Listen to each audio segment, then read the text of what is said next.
Ang Senado, ka-coffee, nagmumukhang palengke. Si Marites daw at si Matet.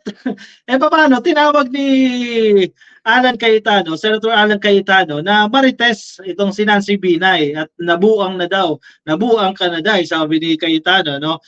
Kung pinangalanan ni Cayetano si Nancy Binay na Marites, ang tinawag naman ni Nancy Binay kay Cayetano, Matet.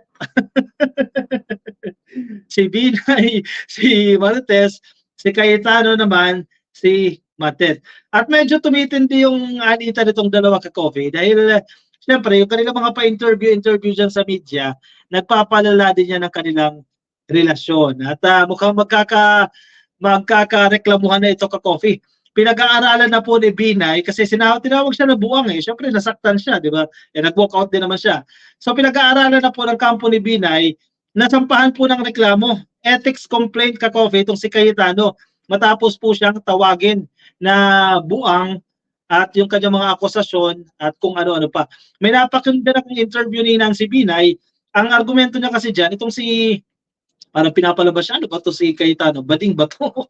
Pumapatol sa babae. Parang yun ang sinasabi dyan. Tapos, magsasalita siya, pinipigilan siya, kinakat siya. Magsasalita ang taga-DPWH to clarify things, pinipigilan sila ni Cayetano. Yan, kaya hindi sila nag-work dyan. Kaya gulo-gulo sila dyan tuloy.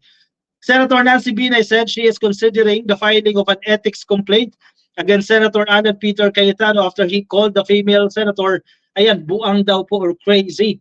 And Marites, during their tense exchange in Wednesday committee hearing, dyan po sa usapin ng bagong Senate building. Napakamahal naman kasi ng building na yan Ang pinag-aawayan nila dyan, ang ini-insist ni Cayetano, 23 billion yung presyo ng building na yan.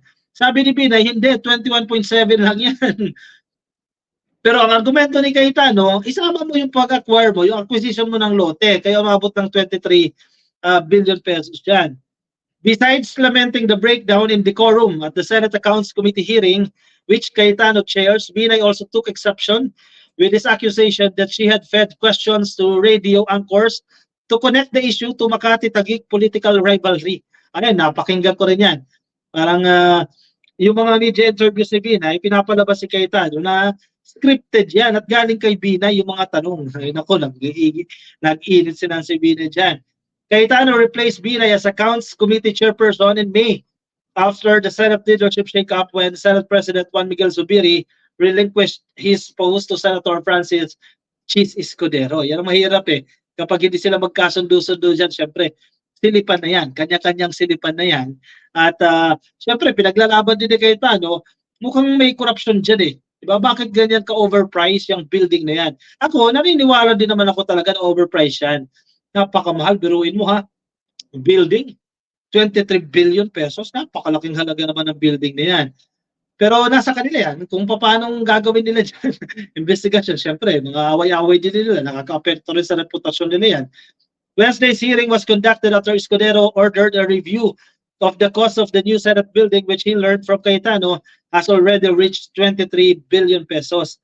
The never-ending name-calling that happened yesterday for a senior senator to be saying those words, it's a reflection of a person that is not a statesman. Uy, sakit nito Sabi ni Binay sa kanyang interview sa ANC.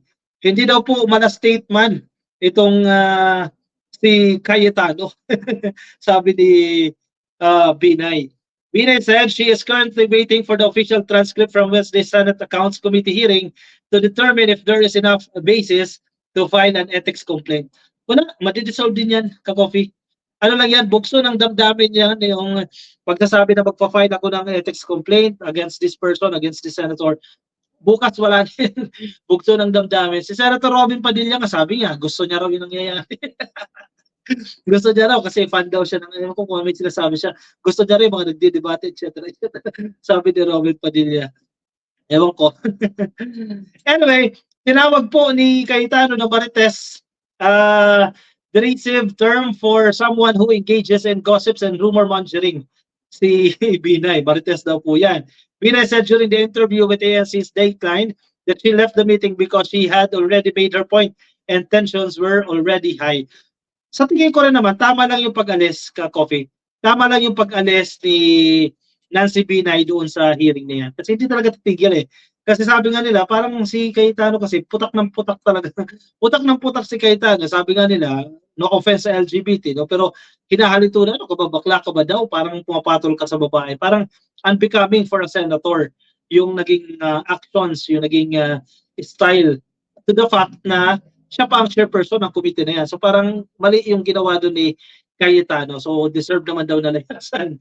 Anyway, bahala sila dyan.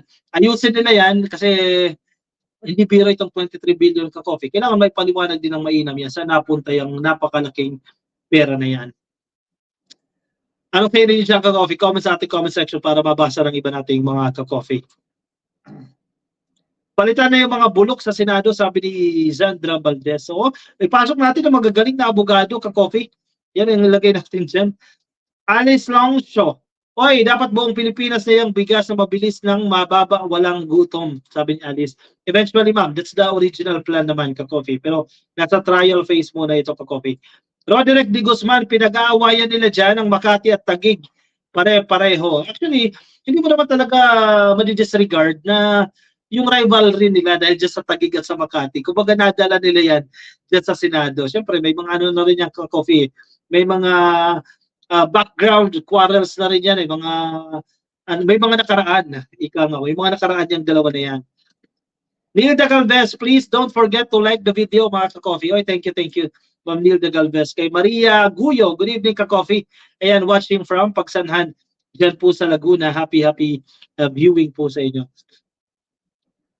Sabi ni Mike Abe, pumapatol si Cayetano sa babae. Yun, agree. Agree din ako doon. Parang unbecoming of a senator yun. Kay Jerry Ronyo, shoutout po. Nandiyan po sa Silang Cavite. Hello po sa inyo. Yan. Kay Minerva Storks, kahit mga DDS pa sa admin ni PBBM, wag niyong iboto, please. Ako agree din. Kakopi, mga DDS, wag iboto. O siya, sige, bilis ng oras na nakaka-50 minutes na po tayo naka-live stream. Yung mga ka-coffee natin na nasa Facebook, pasuyin na lang, please like and follow. Yung mga nakikinig din po sa atin dyan sa YouTube, please click nyo lang po ang subscribe. Yan, click nyo nasa baba ka-coffee yung subscribe at i-like na po yung video na yan para updated po kayo sa ating mga bagong uploads. Alright, ako magpapaalam na sa inyo ka-coffee. Magkita-kita ulit tayo bukas, alas 10 po ng gabi ang ating live stream. Tuwing alas 10 po yan ng gabi. Philippine Standard Time, alas 10 po ng gabi. Monday hanggang Sunday po yan, everyday. Maliban lang po tuwing Sabado. Maaga-aga po tayo pag Sabado. Alright, ingat po kayo ka-coffee. Nasa naman po kayong palig ng daigdig. Bye-bye. Good night, everyone.